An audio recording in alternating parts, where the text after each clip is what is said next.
your talk today and very interesting data. Я слушал твое выступление сегодня, очень хорошие данные.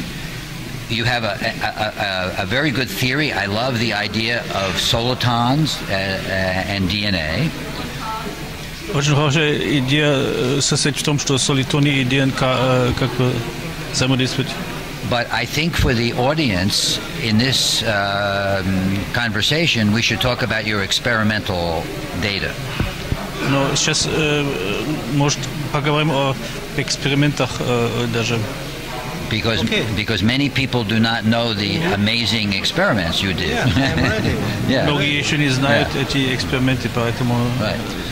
So, and of course, the most amazing thing you did was to transfer genetic information from a healthy person to a person with a disease. Yeah. Самое интересное было перевести генетическую информацию с здорового человека на больного человека. So the question I have is, say, for example, with a seed, and you put your laser here. Does the laser go on top of the seed or through the seed? Говорит там о семенах, как лазер будет войти прямо в эти семена, или он сверху этих семен, или как он вообще? We use secondly irradiation of lasers. Мы вторичное излучение используем. Не прямо лазерный луч, not direct laser beam. Not over the top. Photons modulate photons of laser convert to wide spectral electromagnetic waves. Говорить по-русски, я перевожу. Ладно, да. Наша лазерная... Его вопрос вообще состоит в том, когда луч сначала дает информацию, он прямо я сейчас направлен? Расскажу. Нет. Я расскажу, да. Значит, любой зондируемый объект освещается, сканируется лазером. This is an object which is scanned directly by laser. So there's a direct interaction with the laser. Yes, of the object which gives the healthy information. Yeah. Oh, so it's a direct. It's not over the top. It's a direct. Direct. A direct. При этом он обязательно поляризуется, то есть фотоны этого лазера поляризуются, динамически поляризуются в зависимости от свойств вещества и от его колебательных характеристик. Поляризуются. Whereby occurs polarization of the laser. The laser induces a polarization within the biological object. So my question is, for example, with the seed, we have proteins, we have DNA, we have carbohydrates, we have so many biomolecules. What is special about the DNA that you only transfer DNA information? Я отвечаю. Считывается лазером вся информация, тотальная информация. И потом подается на объект, который мы облучаем вторичным вот этим самым широким спектром, где содержится вся информация. А объект использует ту информацию, которая ему необходима.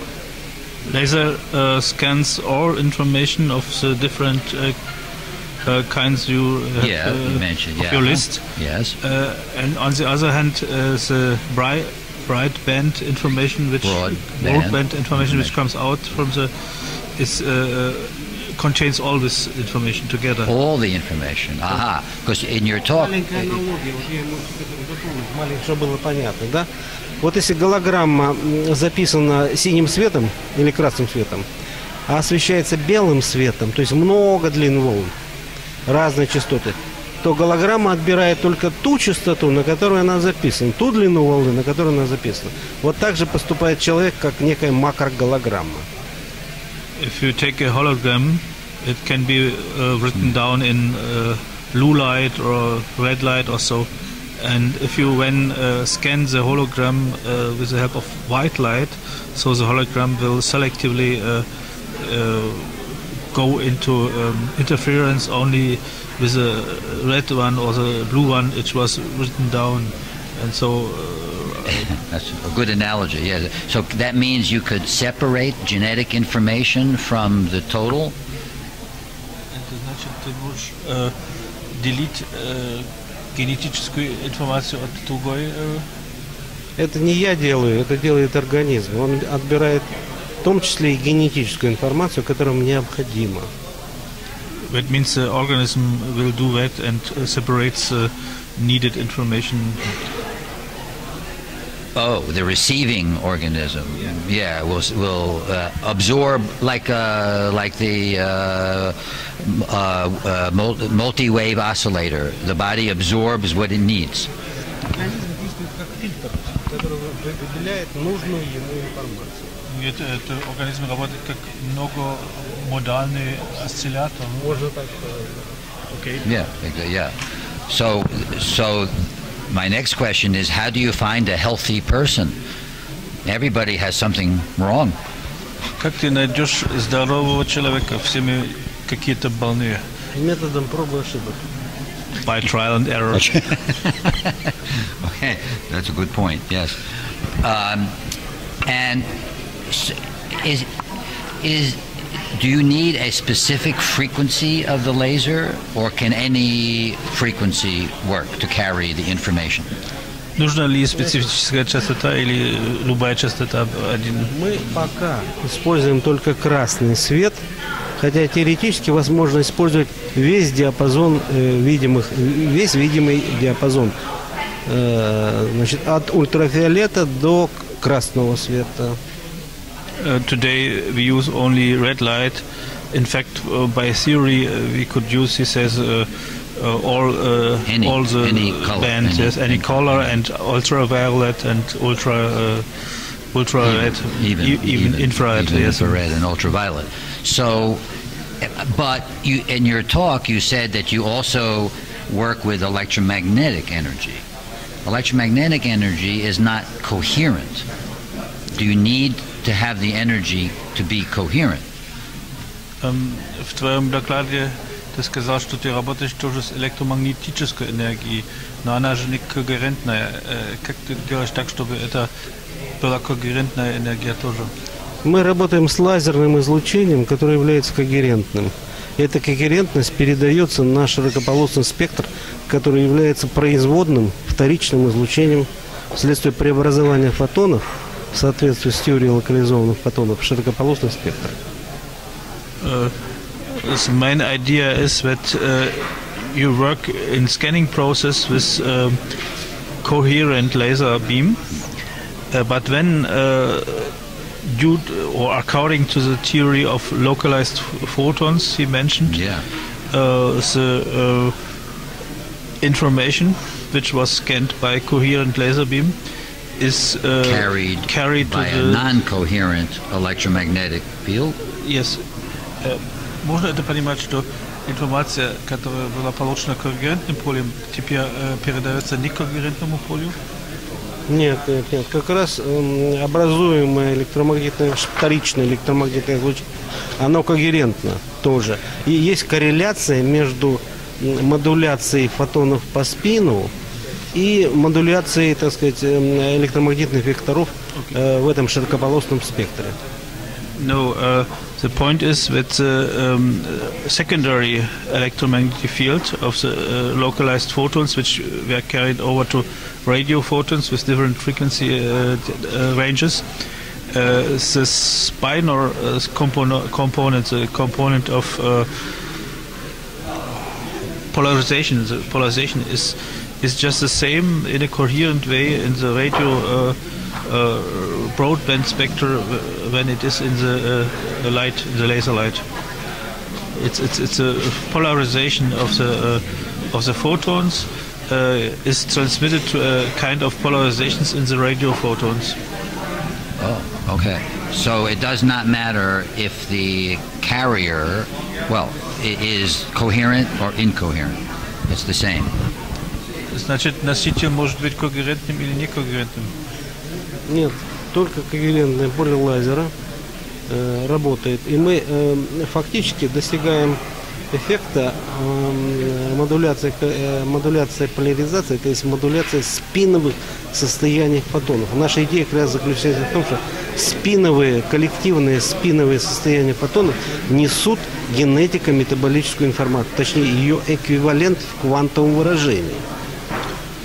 The main idea, as I understood it now, is if you get a laser beam of photons, coherent photons, which has a certain polarization, which is modulated by the biological active material, and this kind of polarization is a part of the overall coherence of the laser beam. And in fact, the radio waves, which are now the secondary carrier, they are coherent enough with respect to the polarization. They may sound incoherent on other respects, but in the polarization, it has been shown that they are coherent. It's coherent. Spin states. The spin state. Yeah, right. This carry biological information. I understand. Very good. Thank you. So now we're talking about biological objects. Tell us about if you did experiments with inert objects, non-biological systems. Расскажи немножко о небиологических объектах. Любые объекты, которые поляризуют свет, записывают собственную информацию в спиновых состояниях фотонов. Поэтому можем записывать информацию с любого объекта, включая ДНК. Биологический, небиологический, любой объект поляризующий, то есть меняющий спиновые состояния фотонов лазера, является источником этой информации. In a certain sense, every object which has influence on the polarization of light can transfer this information. In fact, to this laser beam, and it can be recorded the same way as it is done for the information which comes from living systems or from DNA. So this phenomena is not unique to DNA. Это значит не уникальный феномен для ДНК. Сама ДНК уникальна каждый раз для каждого объекта. Да, можно записывать любой объект. Yes, it is. Of course, you can register from any object. From any object, and so you did. Did you do work with like photograph? You were talking about photographs, so you can transfer the information from, for example, from a healer. If you have a photograph of a healer who is in the act of healing, and you take a picture, can you transfer the healing energy to someone else? Если ты сделаешь снимок от филлера, да, и можешь, который как раз филлерует, так сказать. Very difficult question, но я постараюсь ответить. Это моя гипотеза. Значит, гипотеза заключается в том, что любая фотография человека является адресом космической вселенской голограмме по Бому. Эрвин Бом высказал идею, что все мы записаны, все, что есть, так сказать, в этом мире, записано в космической голограмме. И поэтому любая фотография является адресом к этой голограмме, и появляется возможность считывания информации о самом себе или о любом другом человеке с помощью этой фотографии. Это моя гипотеза. It's his own hypothesis. The idea is that if Bohm says that there is a cosmic hologram which contains all the information about anybody, any object, then you can use it as an address system in order to get information from there. So the photograph is not the carrier of the information as I understand it, but is an addressing system to the global or universal hologram in which this information is somehow recorded. Stop. I should like to add. Значит, есть такой Саймон Беркович, и он высказал очень близкую идею, независимо от меня, что ДНК является баркодом, который подключается к вселенской информации. Он не говорил ни о каких голограммах, он просто говорил, что ДНК – это баркод подключения к космической информации. Это очень хорошо коррелирует с нашими идеями. There is a guy named Simon Berkowitz who has postulated that DNA is some kind of barcode in order to address to read the information in the cosmic hologram. Yeah. So but we do not. Oh, so we need the DNA on the receiving end, but not on the transmitting end, because the information can come not from DNA. Значит, если он тебя правильно понял, он говорит, нам нужно ДНК как акцептор, да, как приемник, в конце концов, но там, где мы сканируем, не обязательно должен лежать ДНК, потому что это через адреса. ДНК не является акцептором в этом смысле, она является источником информации, который позволяет как ключом открыть ту информацию. Это по Берковичу. Но сейчас он спрашивает, если ты сканируешь фотографию, это очевидно. Там нет ДНК, понятно? Да. Конечно, на фотографии нет ДНК, но есть образ человека. И через этот образ можно подключиться и к ДНК его, который размазан по голограмме. I think it's similar as you have stated it, that on the scanning end you have a photograph. There's no DNA, obviously. Exactly, So the photograph is an address for a recording of the DNA, which is in the universal hologram reactor. And the DNA can read the information. Yes, I think it's quite so as you have said. Yeah. The reason I'm asking, because in my own research, I did some experiments placing human DNA in the test tube on top of a photograph. And, for example, a photograph of a healer in the act of healing, and then an ordinary person. And when the energy from the photograph of a healer affects the DNA, the shape of the DNA, the conformation of the DNA, much more than a regular person. Он говорит, почему? У него были такие эксперименты. Он взял ДНК, положил в какую-то кюветку, поставил кюветку на фотографии Хиллера. И эта фотография Хиллера влияла на конформацию ДНК, которую потом аналитически выявили, больше, чем непосредственно воздействие обычного человека. Может быть, значит, идея такая, значит, давайте ее дополним идеей квантовой нелокальности. Значит, ну, это, опять-таки, я фантазирую, значит, получается связанная система квантово-нелокальная между Хиллером, между фотографией и между космическим отображением. Вот такое сцепленное, спутанное entangled states, оно и работает. If you are right with your idea, he says it could be so. So always a hypothesis, of course, that there is an entangled state between the photograph, the healer, and the cosmic hologram. Yes, exactly. Yeah. So, okay, so I have another question. Let's move from not a photograph, but let's talk about doing this with a chemical or a drug. Did you ever try to transfer the information from a drug to a person or a chemical? Если теперь не взять фотографию, а, допустим, какое-то химическое вещество или наркотика, допустим, да.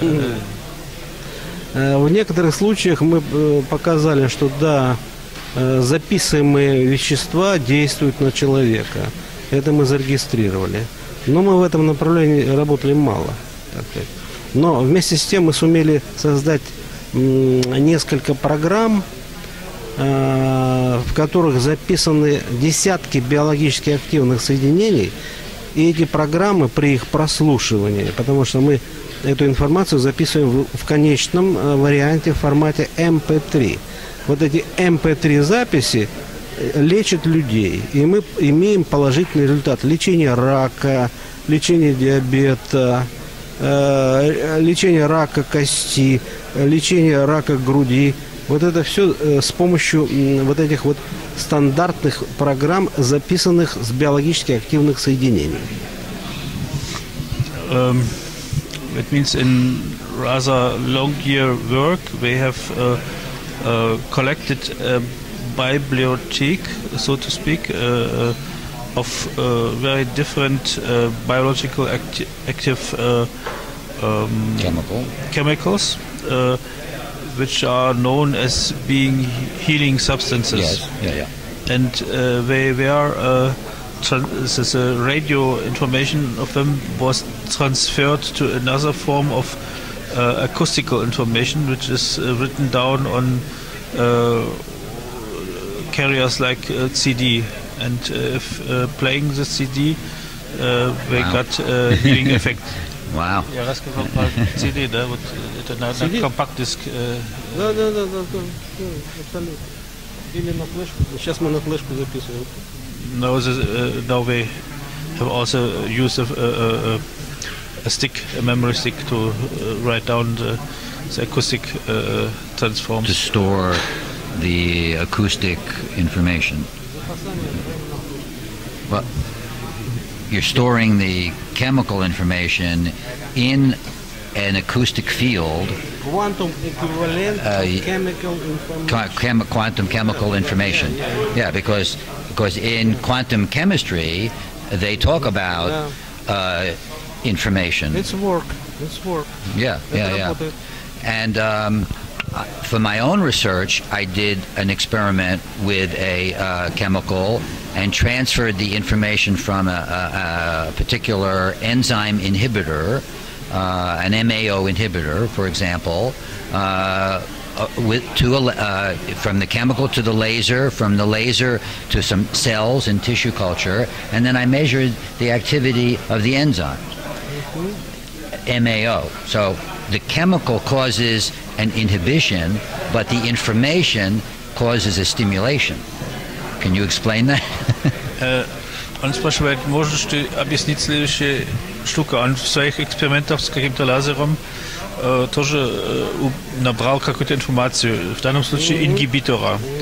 Этот ингибитор вообще, он действует так, что он делает торможение, да, какого-то процесса. В данном случае он передал лазерную информацию на клетки, и клетки теперь были не заторможены, но даже расторможены.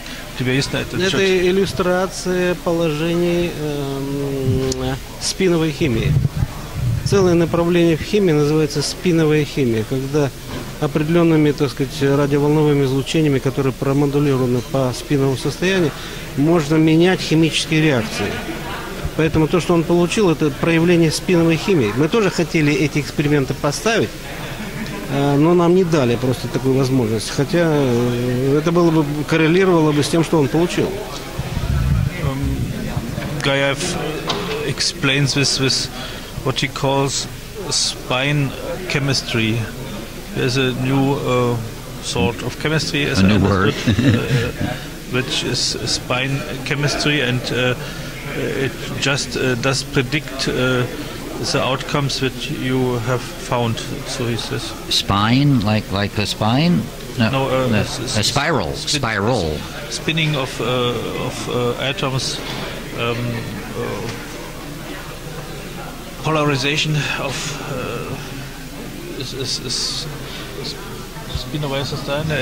spin states. Spin of electrons or photons. Yeah. Spin states. Spins. Oh. So the chemistry of spin states. The chemistry. Yeah. Okay. So did you ever observe when you transfer information? Do you ever see the opposite effect? Когда ты трансформируешь информацию, ты когда-нибудь видел такие обращения эффекта? Обращение? Ну, в смысле, он говорит, записал тормозящего вещества и получил расторможение. Не пытались, вернее, это не приходило в голову. Вот хорошая идея, можно попробовать. They never did that, but it's a very good idea, he says, and he will do it next time. To try. No, because from an experimental point of view, we I do not know exactly how to transfer the information from a chemical to a laser, and maybe I did it wrong, and I transferred the opposite information. Он говорит, что он сам, конечно, еще имеет мало опыта, как лазером перевести информацию с химического вещества, и поэтому, может быть, он сделал не совсем правильно и получил поэтому обратный эффект, чем ожидал. У нас был обратный эффект с тертышным случаем, когда взяли его испорченную, так сказать, поврежденную сперму, и он чуть не погиб. Вот это обратный эффект, типичный. There was an effect when we used sperms of a person and got the person not healed as was expected, but he was very sick. They got worse. Yeah. Oh, so you did get. Yeah. Well, because this is important. If we believe that eventually we can replace all chemicals with information, we need to understand exactly how to transfer the information. Мы хотим заменить, так сказать, химические лекарства волновыми аналогами, то нам надо знать точно, как перевести с химического на волновый аналог. Значит, те широкополосные электромагнитные поля, которые записывают химическую и другую информацию, язык этих полей нам непонятен. Я думаю, что это последующие века будут расшифровывать грамматику этого языка и синтезировать искусственные поля. If we scan the electromagnetic information and transfer it in some other form, we are doing so not knowing exactly the character of what is written down, and it will take the next 2 or so centuries to understand correctly what we are doing here. Yes, that's what I'm saying. Because I think the exciting implication of your work and my work is that we can replace all chemicals and drugs and even herbs, natural products, with the information, and I imagine there would be no side effects. Do you think this is true? Можно так как бы субсуммировать, да, вот что его работа и твоя работа, она показала в каком-то смысле с разных концов, что можно заменить химические лекарства за счет информационного их воздействия. И можно ли сказать, что тогда не будет побочных эффектов химических веществ? Абсолютно правильно говорит. Но это опасно для нас с ним. Потому что мы заменяем всю фармакологию. Это очень опасно. He says it's all right that you say so. It's just the point, but it's maybe dangerous for you and for him, because pharmacological industry will not like the outcome of these experiments. Yes, this is true. Можно предложить подружиться с фармакологами и предложить им не производить сотни тонн новых лекарств, а создать квантовые эквиваленты этих лекарств. The only way out is to get an arrangement with the pharmacological industry in order to say them do not produce again hundreds and hundreds of tons of toxic chemicals. But produce a quantum equivalent of them. Yes. Well, good luck. In America, that would be very difficult. Maybe in Russia, it's possible. В России еще более страшно это проводить. In Russia, this will be even more dangerous. More difficult. Exactly. So, okay, so now I want to ask another question about the role of consciousness in receiving this quantum holographic information. Теперь вопрос о роли сознания в получении квантум-голографической информации. Вот я глубоко убежден, что наше сознание и мышление базируется на работе генетического аппарата. Потому что другой информационной фигуры просто нет. He is convinced deeply that all our thinking and all our consciousness is based on the work of DNA genetic apparat. There is no other base for that. Does the receiving, before we were saying that the the object receiving the information must have DNA because the DNA is the antenna. Это значит, что приемник должен содержать в себе ДНК, потому что ДНК является антенной. Нет, не так. Значит, сознание и мышление у нас базируется на том, что мы продуцируя мысль, она имеет долингвистическое состояние, вневербальное состояние. А потом превращается в вербальное, то есть мысль выражается в слове. Значит, мощный синтез белка в головном мозге, в нейронах головного мозга, как раз объясняется тем, что синтезируются белковые фразы. То есть мышление и сознание имеет представительство в форме быстро синтезирующихся белковых фраз и предложений. The idea is that in the brain there is always synthesis of proteins. So one can say thinking is synthesization of protein sentences. Yes, and so the question is, do you need to have the physical DNA and the genetic information to receive the holographic information, or is the consciousness of the DNA receiving the information? Значит, переформулируя вопрос, нужно ли физическая ДНК, чтобы получить эту, чтобы вообще работать как приемник информации, или является ли сознание ДНК приемником?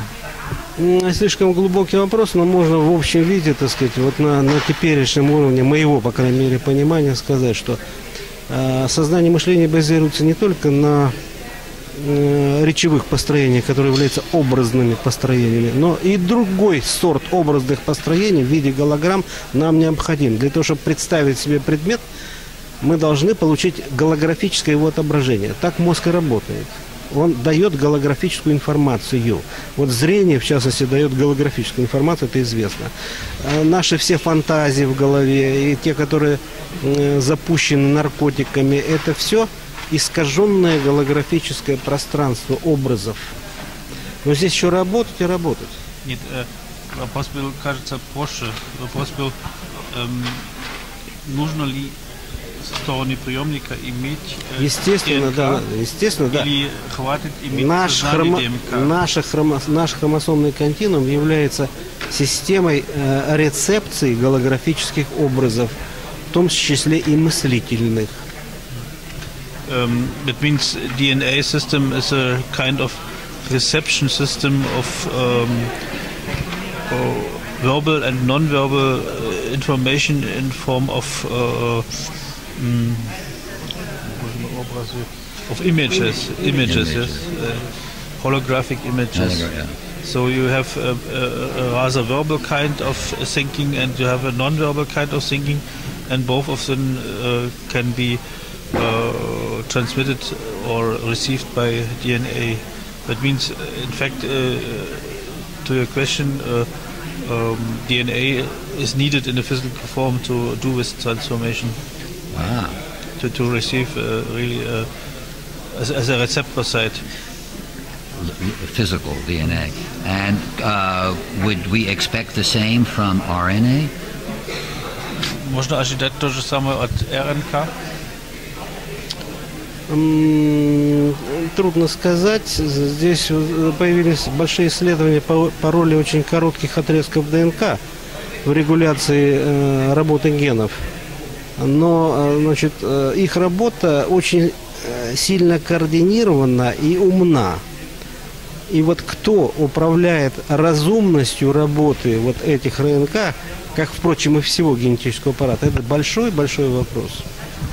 There is much scientific work on the question how short range segments of DNA interact with short range RNA, which is much shorter than DNA.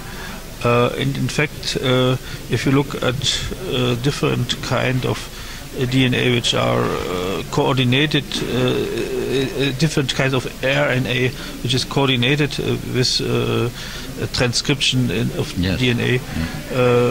It shows a kind of intellectual understanding of what is going on, and it's very difficult. It's not mechanical transcription. Yes, you see in the ongoing research that there's a kind of brain behind that, maybe even consciousness itself that which regulates the whole process. Yes. No, I ask about RNA because RNA is one step closer to the protein. Спрашивает РНК, потому что РНК вообще один шаг дальше к протеину.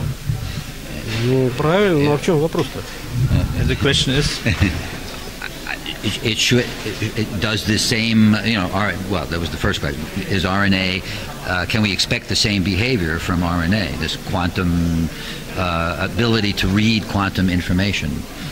Поэтому вопрос, можно ли ожидать тот же самую способность читать квантовую информацию тоже от РНК, как и от ДНК? Думаю, что нет. Тут, поскольку РНК это очень короткие отрезки, и в них содержится, так сказать, мало информации, собственно, в этих отрезках, в РНКовых, скорее всего, они управляются неким общим сознанием клетки и ведут себя квазиразумно. Но кто управляет этим управлением, то есть causa finalis, это непонятно.